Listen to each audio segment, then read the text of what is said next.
They told you the world is solid. That you were born to survive, compete, obey. But beneath all of that, there was something far more valuable. They never stole your money. They never stole your time. The greatest theft was far more dangerous. They stole your memory. The memory of what you were born with. A power that defies any known limit. And here's the cruelest trick of all. You still carry it inside you. Every heartbeat whispers it. Every dream hints at it. Every quiet moment pulls you closer to it. But they built a prison so deep in your mind. You forgot the key was always in your hand.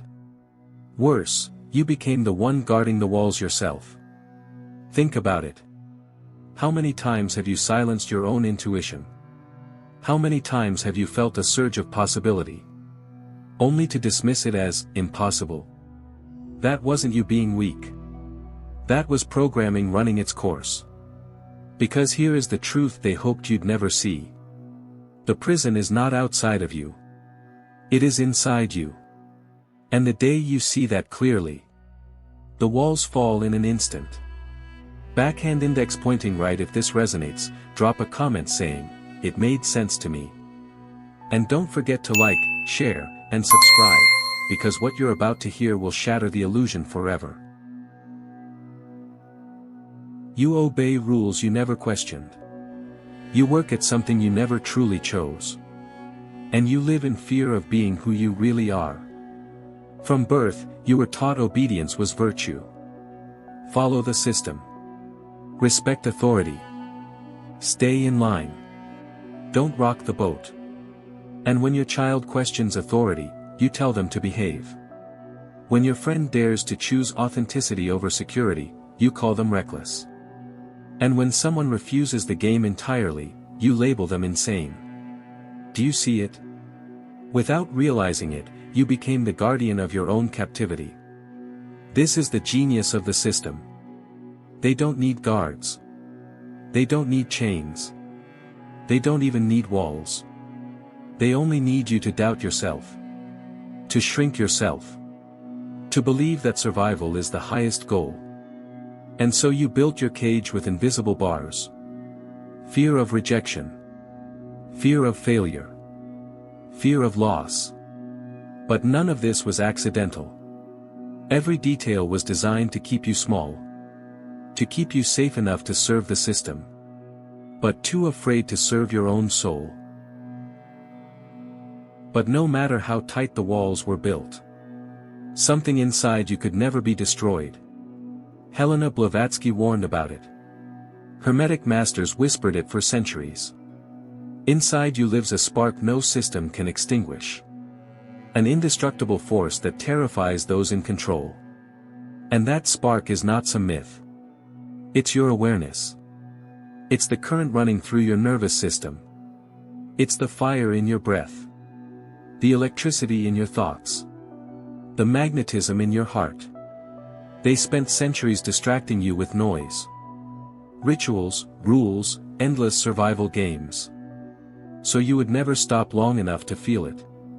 But even with all their efforts, that spark calls to you in your dreams.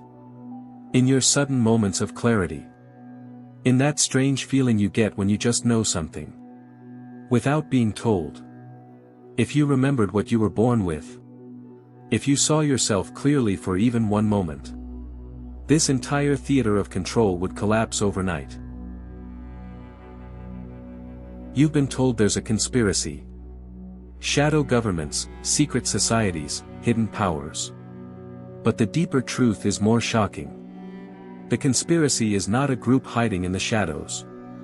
The conspiracy is humanity forgetting itself. Infinite beings, executing routines. Creators of worlds, trapped in jobs they despise. Children of eternity, anxious about bills and rent. The genius of control is this. No guards are needed when prisoners police each other. No chains are needed when fear paralyzes better than iron. Look around. You can feel it, can't you? The silent agreement to pretend we're powerless. The collective hypnosis that says, This is just the way life is. But deep down, you know that's a lie. Because the voice inside you has never stopped whispering. You were not meant to be ordinary. You were not meant to shrink. You were not meant to obey. Here is the secret. You don't need to become enlightened. You already are. You don't need to find freedom. You already hold the key. The prison only exists in your perception. The fear only survives in your agreement. The limits only persist because you keep believing in them. Your thoughts bend reality. Your imagination shapes existence. And your consciousness does not exist in the universe. The universe exists in your consciousness. This is what they never wanted you to remember. Because the moment you do, fear dies. Control dies. And the old world of obedience dies with it. They never truly stole your power. They only convinced you to forget it. And now, right now, you are remembering. You are awakening. You are stepping into the infinite. Backhand index pointing right. If this video made sense to you, comment, "It made sense to me." Like, share, and subscribe. Because this is not the end. This is just the beginning of your awakening.